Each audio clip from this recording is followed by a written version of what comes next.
I remember these the most. Nothing that results from human progress is achieved with unanimous consent. And those who are enlightened before the others are condemned to pursue that light in spite of others. There was a time when the New World didn't exist. The sun set in the west on an ocean where no man had dared to venture. And beyond that, infinity. Look. Now, half of the hull has gone. Good. And now? Now, I only see the mast.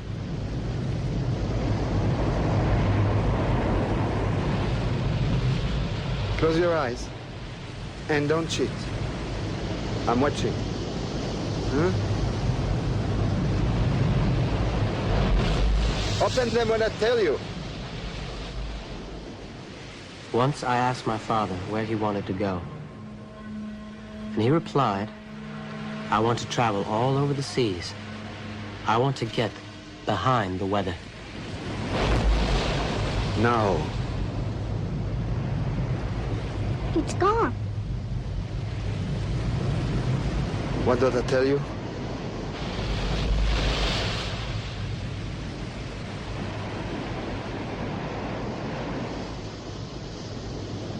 It's round, like this.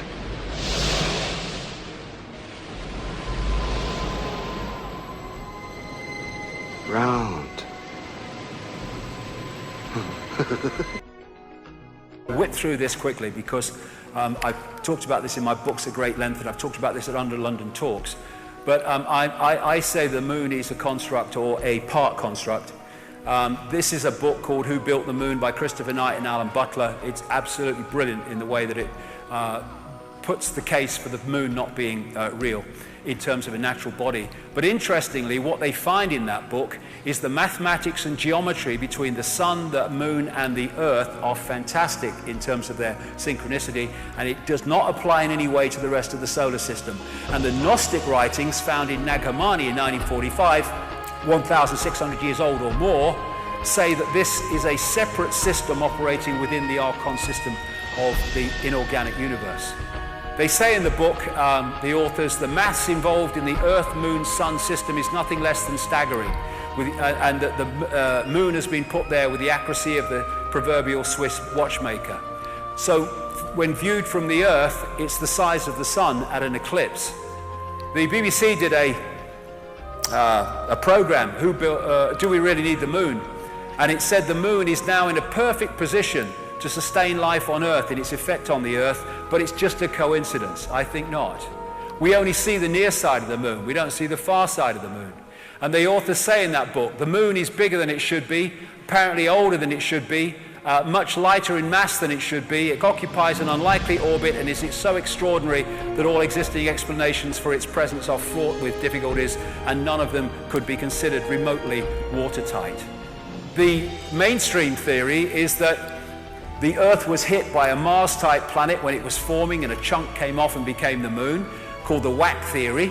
That didn't pan out, so they came up with a double whack theory, where it was hit by the planet, it went away and gave it another smack, and then it became the moon. Now, of course, it doesn't pan out because it's nonsense. They don't know. Why don't they just say it's not a bad thing we don't know? There's lots of things we don't know.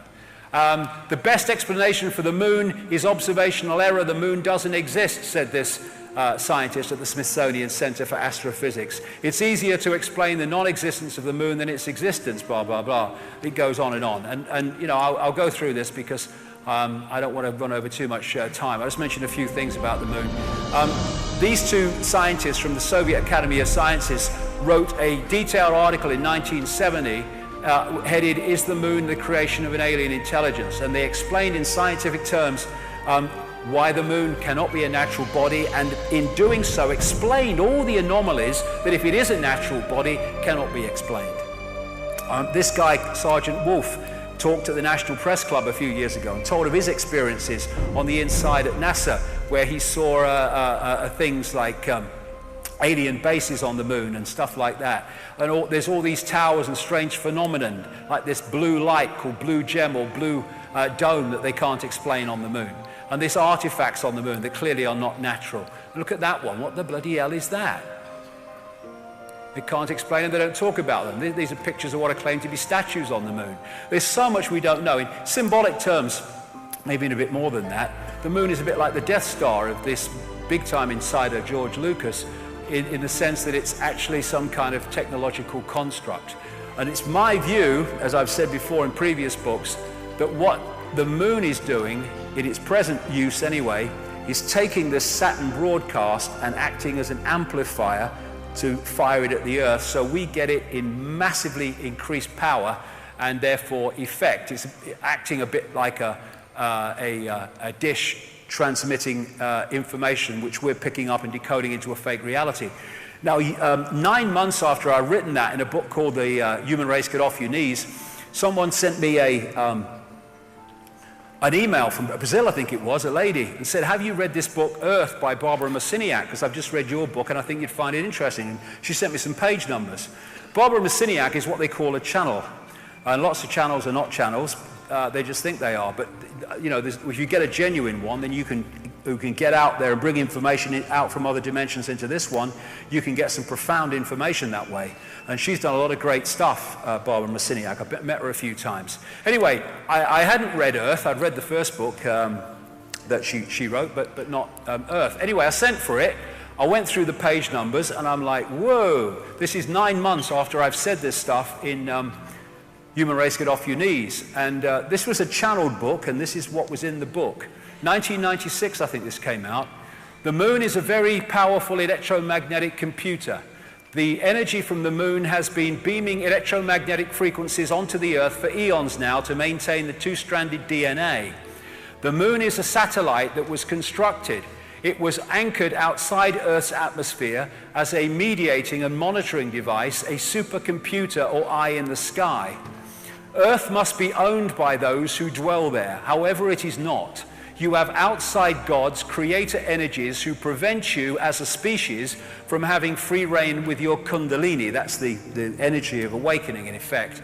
The influence of the moon as a main satellite computer affects all of the Earth. The moon's programs have for eons been of great limitation towards human beings. There are repetitive cycles that the moon creates to which you respond. The tales about the full moon and insanity, madness and heightened bleeding are all quite true. You know that television influences you a great deal. The moon is the same way. And astrologically, just as a very quick aside, when that great rearrangement happened, of course, astrologically, everything changed as well in terms of the influence of the astrological energies upon the human perception, because suddenly all these bodies are in different positions to where they were before. So the Saturn moon matrix, as I call it, I say anyway, is generating a frequency band, a fake reality, which we are decoding to be what seems to be a real reality, and the genetic manipulation has tuned us into it and created this cycle of round and round the garden. It's coming, it's coming, it's coming, as the guy said in the video. And Neil Haig has this concept of moonopoly, or Saturn moonopoly. And it goes like this. You get up in the morning and you have your breakfast and then you go to work. And then you have your lunch, sandwich normally, and then I go to work and then I go home and then I have my tea and then I watch a bit of telly and then I go to bed. Then I get up and I go to work and then I have my lunch, sandwich normal. And I mean, look at us. We are infinite consciousness, infinite awareness. All there is, has been, and ever can be.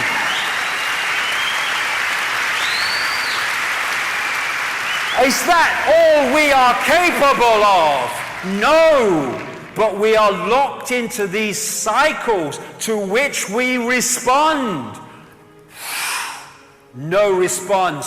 See it as you couldn't see it before. An end to work, buy, consume, die. That's what that is. And this matrix creates a firewall that holds us from seeing further into the energy field and holds us in this tiny frequency band we call visible light. What they've done is taken the universal energy field, the universal construct, and they have hijacked, hacked into it, and they're feeding a fake reality to us from within that construct.